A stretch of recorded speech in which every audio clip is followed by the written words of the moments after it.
ઊંઝા એપીએમસીની આજે નિયામક મંડળની ચૂંટણી છે. એમાં 10 ખેડૂત પ્રતિનિધિ અને 4 વેપારી પ્રતિનિધિનો ચુનાવ થઈ રહ્યો છે. ખૂબ જ ઉમળકાભર્યા સુમેળભર્યા માહોલમાં અત્યારે ચુનાવની પ્રક્રિયા ચાલી રહી છે. ઊંઝા એ સમગ્ર એશિયામાં ખ્યાતનામ મસાલા બજાર છે.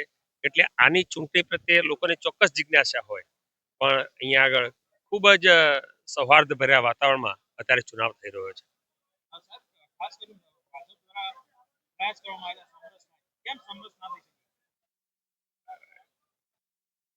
ભાજપ એ એવડી મોટી પાર્ટી છે અને એના બધા જે કાર્યકર્તાઓ કે હોદ્દેદારોમાં ક્યાંક ને ક્યાંક પોતાના સૌને મહત્વાકાંક્ષા હોય, એમાં ચોક્કસ પ્રયાસ કર્યો.